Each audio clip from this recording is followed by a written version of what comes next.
നമസ്കാരം, ക്രൈം വാർത്തയിലേക്ക് സ്വാഗതം. ഞാനിപ്പോൾ നിൽക്കുന്നത് പാരിപ്പള്ളി കരവാരം എന്ന് പറയുന്ന ഒരു പ്രശാന്ത സുന്ദരമായ ഒരു സ്ഥലത്താണ് നിൽക്കുന്നത്. എന്നാൽ ഇന്ന് ഞാൻ പരിചയപ്പെടുത്തുന്നത് വളരെയധികം ദയനീയമായൊരു കാഴ്ചയാണ്.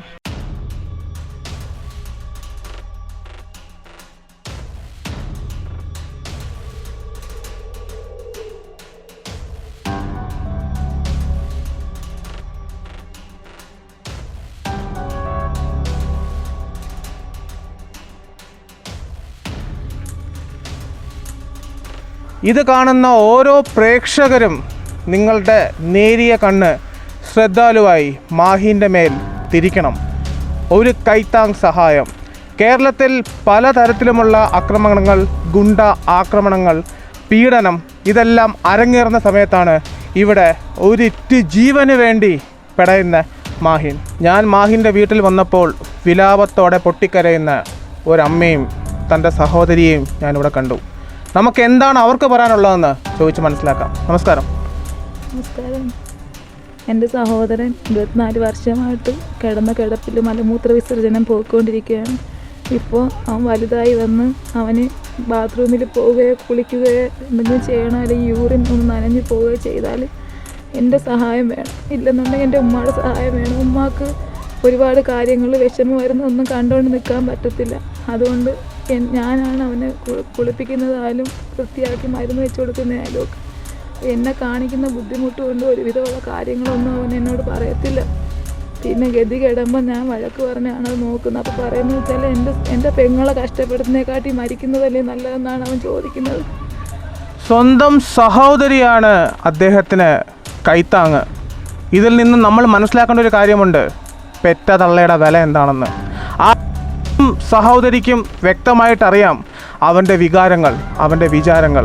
അവരത് മനസ്സിലാക്കി ആ അമ്മ ആ നൂറ്റാലൊരു സ്ത്രീയെ നമുക്ക് പരിചയപ്പെടാം. നമസ്കാരം ഉമ്മ. എൻ്റെ മോന് മരുന്ന് വയ്ക്കാനാരും എന്തെങ്കിലും സ്വന്തമായിട്ട് പറ്റത്തില്ല. 2 മണിക്കൂർ അത് വയ്ക്കാതെ ഇരുന്നാൽ അതിൽ പുഴുവരിക്കുന്ന കണക്കത്തെ സംഭവമാവും. അവ അതൊന്നും ആരടുത്തും പറയത്തില്ല. മറ്റൊരാളിനെ കാണിക്കുന്നത് അവന് ബുദ്ധിമുട്ടാണ്. 24. എത്ര വർഷം കൊണ്ടുണ്ടോ ഈ ഒരു ബുദ്ധിമുട്ട്? ഇത് 10-15 വർഷം കൊണ്ടേ ഉണ്ട്. അന്നോട്ട് നമ്മളിങ്ങനെ ബാക്ക് സൈഡ് ആയതുകൊണ്ട് അറിയാൻ പറ്റാതെ അവൻ കാണിക്കൂല. ആരെയും ഒന്നും അറിയിക്കാതെയാണ് മുന്നോട്ട് പോയതല്ലേ.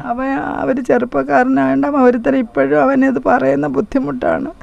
അവൻ്റെ സങ്കടം കണ്ട്, അവൻ്റെ കാര്യങ്ങൾ കണ്ട്, വിഷമം കൊണ്ട് അവനെ രക്ഷപ്പെടുത്തിയെടുക്കാനുള്ള ഇതുകൊണ്ടാണ് ഈ വാർത്ത ചെയ്യാൻ ഞങ്ങൾ പറഞ്ഞത് ചെയ്തത്.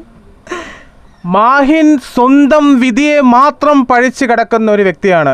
ഇതുവരെ ആരും തൻ്റെ വ്യക്തിപരമായ കാര്യങ്ങളിലോ അല്ലെങ്കിൽ വേറെ യാതൊരുവിധ കാര്യങ്ങളിലോ ഇടപെടാതിരിക്കാൻ വേണ്ടി ഉമ്മയോടും തൻ്റെ സഹോദരിയോടും മറച്ചു വെച്ചതാണ് മാഹിനെ വർഷങ്ങളായി അറിയുന്ന ഒരു അയൽവാസി രംഗത്തെത്തിയിട്ടുണ്ട്.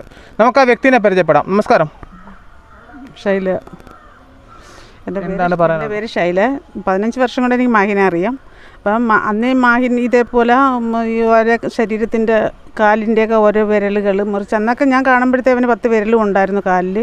പിന്നെ ഇങ്ങനെ മുറിവ് വന്നിട്ട് അത് മുറിച്ച് മാറ്റും. അതിന് വേദനയൊന്നും അറിയാൻ പറ്റാത്ത രീതിയിൽ നടക്കത്തൊന്നുമില്ല. ഇഴഞ്ഞൊക്കെയാണ്, മുട്ടിലിഴഞ്ഞും 2 കാല് വലിച്ചിഴച്ചാണ് അവൻ നടക്കുന്നത്. പിന്നെ ബാക്ക് സൈഡിനൊരു മുറിവുണ്ട് അവന്. അത് ഞാൻ ഒരിക്കലും പൊറുക്കാതെ അങ്ങനെ നിൽക്കുകയാണ്. അതാണ് ഒത്തിരി ബുദ്ധിമുട്ട്. കാരണം അത് സഹോദരിയാണ് അത് വൃത്തിയാക്കിയൊക്കെ ചെയ്യുന്നത്. പക്ഷെ അവരെ കൊണ്ട് ചെയ്യിക്കാൻ ബുദ്ധിമുട്ടുണ്ട്. കാരണം അവൻ ഇന്നൊരു 10-22 വയസ്സായ ഒരു യുവാവാണ്. ഒരു സഹോദരങ്ങളെ സ്വകാര്യ ഭാഗങ്ങൾ കാണിക്കുക എന്ന് വെച്ചാൽ അത് ബുദ്ധിമുട്ടുള്ള കാര്യം തന്നെയാണ്. ആർക്ക്, ആണിന് പെണ്ണിനെ ആയാലും. പക്ഷേ ആ കുട്ടിയുടെ ഇന്നത്തെ ആ സമയത്തുള്ള മാനസികാവസ്ഥ നമുക്ക് ആർക്കും ചിന്തിക്കാൻ പോലും പറ്റാത്ത ഒന്നാണ്. കാരണം ഇവരുടെ അടുത്ത് ഞാൻ ഇതൊക്കെ നേരത്തെ പറഞ്ഞിട്ടുള്ള കാര്യമാണ്. ഏതെങ്കിലും വഴിക്ക് ആരെങ്കിലും അറിയിച്ചാൽ അവന് വേണ്ടുന്ന ചികിത്സയ്ക്കുള്ള സഹായം കിട്ടും എന്ന് പറഞ്ഞിട്ടുണ്ട്. പക്ഷേ അന്നൊന്നും അവർ ഇറങ്ങിയിട്ടില്ല. കാരണം അവർക്ക് ഈ വെള്ളിയാഴ്ച ദിവസങ്ങളിൽ പള്ളിയിൽ പോയി എന്തെങ്കിലും സഹായം അതിന് കിട്ടുമായിരുന്നു. ഇപ്പോൾ ഈ 2 വർഷമായിട്ട് അതിന് പറ്റുന്നില്ല. അവരെ ഹസ്ബൻഡ് ഉണ്ടായിരുന്നു. അയാൾ മരണപ്പെട്ടു പോയതിന് ശേഷം 1 രൂപയും വരുമാനം ഇല്ലാത്തൊരു അവസ്ഥയാണ് അവരുടെ ജീവിതം. എന്ന് പറയുന്നത് ഇപ്പോൾ അവരുടെ മരുമോൻ പോയി മീൻ എടുത്തുകൊണ്ട് പോയി വിറ്റിട്ട് ബാലൻസ് വരുന്ന മീൻ കൊണ്ടുവന്ന് കൊടുക്കും. അതിനെ ഉണക്കി ആർക്കെങ്കിലുമൊക്കെ വിറ്റ്, പിന്നെ സൗജന്യ റേഷനൊക്കെ ഉള്ളത് കൊണ്ട് അവർ കഞ്ഞി കുടിച്ച് കിടക്കുന്നു. പിന്നെ ഇതൊക്കെയാണ് അവരുടെ അവസ്ഥകൾ. തികച്ചും പരിതാപകര അവസ്ഥ തന്നെയാണ് മാഹിൻ്റെ കുടുംബം. തികച്ചും പരിതാപകരമായ അവസ്ഥ തന്നെയാണ്. നമുക്കൊക്കെ കാണാനേ പറ്റുള്ളൂ. കാരണം സഹായിക്കാനുള്ള സാമ്പത്തികമൊന്നും നമുക്കും ഇല്ല. നമുക്ക് ഇത് കണ്ട് മനസ്സിൽ വിഷമം തോന്നും, അത്രയേ ഉള്ളൂ. അതേ ചെയ്യാൻ പറ്റുള്ളൂ നമുക്ക്. കാരണം സാമ്പത്തികം ഉണ്ടെങ്കിലല്ലേ നമുക്ക് സഹായിക്കാൻ പറ്റുള്ളൂ.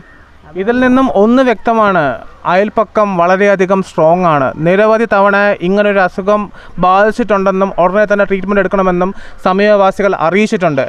ഒരു അയൽവാസിക്കും സമീപവാസിക്കും തൊട്ടപ്പുറത്തുള്ള അയൽവാസിയെ സഹായിക്കുന്നതിലും ഒരു പരിധിയുണ്ട്. എന്നാൽ ഇവിടെ ശൈല ചെയ്തിരിക്കുന്നത് അവർക്ക് എന്ത് ചെയ്യാൻ പറ്റുമോ അവർ ഈ കുടുംബത്തോടത് ചെയ്ത് കാണിച്ചിട്ടുമുണ്ട്. ശരീരം കീറി മുറിച്ചിട്ട് പോലും താൻ ആ വേദന ഇതുവരെ അറിഞ്ഞിട്ടില്ല. കാരണം തൻ്റെ മനസ്സ് മുരടിച്ചു.